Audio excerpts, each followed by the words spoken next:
Salam jumpa lagi.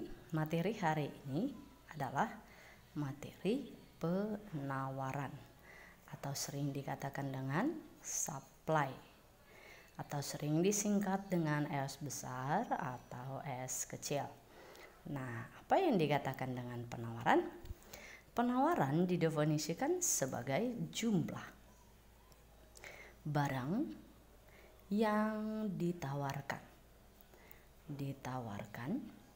pada waktu, pada tempat, dan pada harga tertentu. Jadi, penawaran ini sering juga dikatakan sebagai penjual ataupun sebagai produsen. Nah, maka kalau kita lihat faktor-faktor yang mempengaruhi dari penawaran ini adalah mempengaruhi penawaran. Ini yang pertama dikatakan adalah harga barang itu sendiri. Kemudian pengaruh dari pemerintah. Nah, pengaruh pemerintah ini bisa saja dipengaruhi oleh pemungutan pajak ataupun pemberian subsidi dari pemerintah. Berikutnya adalah teknologi yang digunakan, kemudian biaya produksi. Biaya produksi ini mencakup biaya untuk upah karyawan ataupun biaya untuk membeli bahan baku untuk pembuatan produksi tersebut. Berikutnya adalah ekspektasi harga. Dan yang terakhir adalah jumlah produsen itu sendiri. Berikutnya yang kita lihat adalah hukum penawaran ini.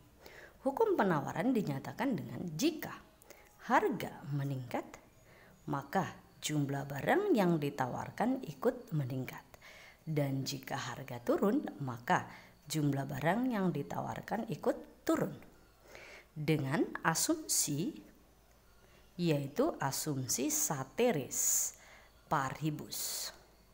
Apa itu ceteris paribus? Oke, kita lihat. Ceteris paribus ini dikatakan adalah bahwa semua faktor yang mempengaruhi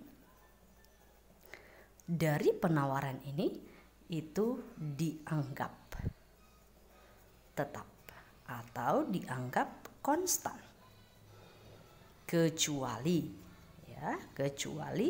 harga barang itu sendiri. Kemudian kita akan lihat gambar kurva dari penawaran ini. Kurva penawaran ini digambarkan dengan ini nanti garis quantity, ini garis price. Ketika harga, kita sebut saja harga mula-mula sebesar P, jumlah barang yang ditawarkan kita katakan sebesar Q. Sesuai hukum, ketika harga meningkat sebesar P1, maka jumlah barang yang ditawarkan ikut meningkat, kita katakan saja sebesar Q1. Dan ketika harga turun sebesar P2, jumlah barang yang ditawarkan pun ikut turun sebesar Q2. Maka kurva akan kita tarik dari bawah ke atas atau dari kiri bawah ke kanan atas. Inilah yang dikatakan dengan kurva penawaran. Kurva penawaran ini dikatakan kurva yang berslope positif. Slope positif artinya adalah bahwa kemiringan yang positif. Kemiringan positif ini dikatakan bahwa harga itu berbanding lurus dengan jumlah. Berikutnya yang mau kita lihat adalah maka bentuk persamaan ataupun bentuk fungsi dari permintaan ini dirumuskan dengan bahwa QS sama dengan A ditambah B kali P.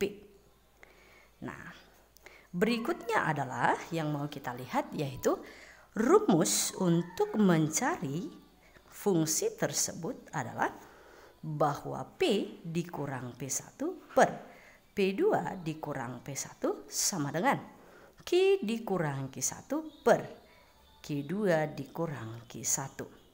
Inilah rumus untuk mencari fungsi dari penawaran tersebut. Berikutnya mau kita lihat adalah jika terjadi perubahan kurva dari penawaran ini. Perubahan kurva penawaran dikatakan yang pertama adalah dengan bergerak ya, atau pergerakan kurva.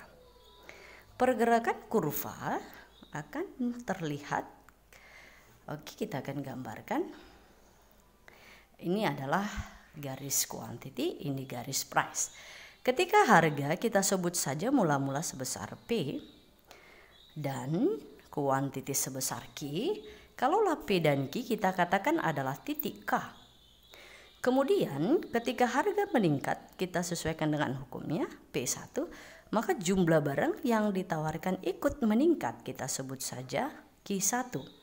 Kalaulah P1 Q1 kita katakan titik L, dan harga turun sebesar P2, jumlah barang yang ditawarkan pun ikut turun sebesar Q2.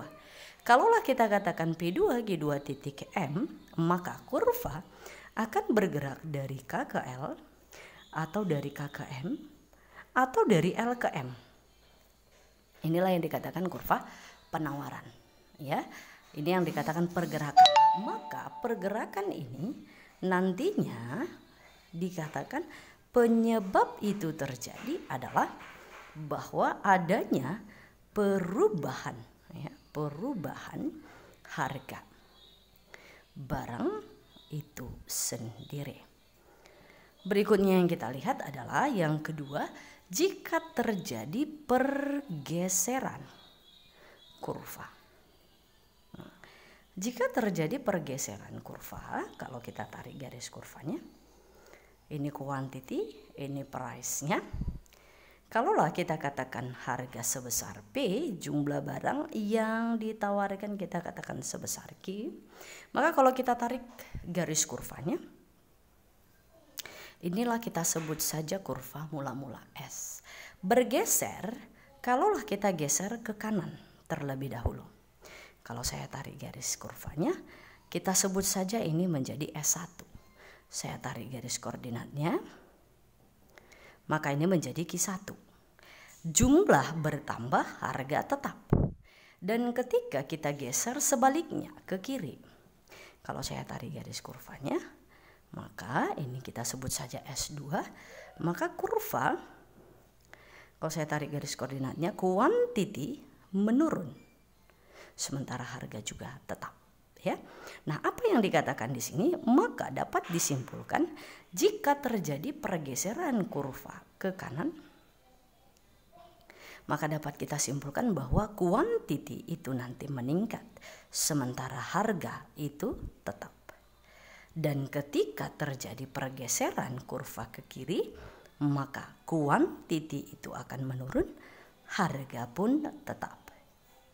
Maka dapat kita simpulkan bahwa penyebab ini terjadi adalah bahwa terjadi juga perubahan, ya, terjadi perubahan pada faktor, ya, faktor yang mempengaruhi penawaran ini, kecuali harga barang itu sendiri.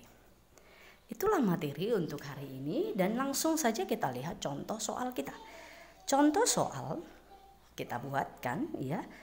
Nah, yang pertama, ketika kita katakanlah pada saat harga yang pertama sebesar 25.000, maka penawaran terjadi sebesar, kita katakanlah 500 unit.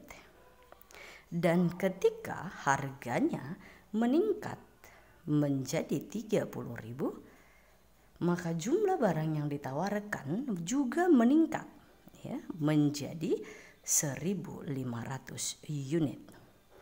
Maka yang diminta adalah fungsi dari penawaran ini. Nah, oke, kita coba mengerjakannya. Fungsi penawaran, untuk mencari fungsi penawaran kita gunakan rumus mencari fungsi, yaitu di mana P dikurang P1 per P2 dikurang P1 sama dengan Q dikurang Q1 per Q2 dikurang Q1.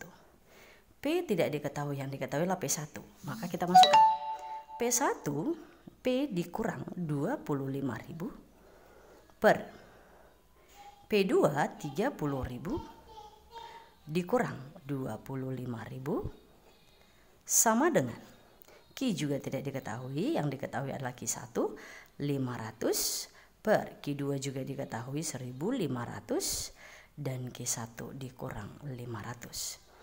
Maka kita selesaikan dulu. P dikurang 25.000 per 30.000 dikurang 25.000 itu adalah 5.000 sama dengan Q dikurang 500 per 1.500 dikurang 500 itu sebesar 1.000. Maka kita lihat, kita coba kalikan silang. Kita mulai dari bawah. 5.000 Q dikurang 5 kali 5 25 tambah nolnya juga, langsung saja kita masukkan seluruh nolnya. 2.500.000 sama dengan 1.000 kali P adalah 1.000 P dikurang 25.000 dikali 1.000 adalah 25 juta. Oke. Berikutnya kita selesaikan. 5.000 Q sama dengan 1.000 P dikurang 25 juta. Jika kita pindah 2.500.000 ini ke sisi sebelahnya, itu akan berubah tanda menjadi tambah 2.500.000. Nah, maka kita dapat selesaikan ini adalah 1.000 P 25 juta dikurang 2.500.000 itu jadi negatif karena 25 juta lebih besar ya. Oke, 500. Kemudian ini tinggal 4 kurang 2 sebesar 2 dan 2-nya tetap 22.500.000.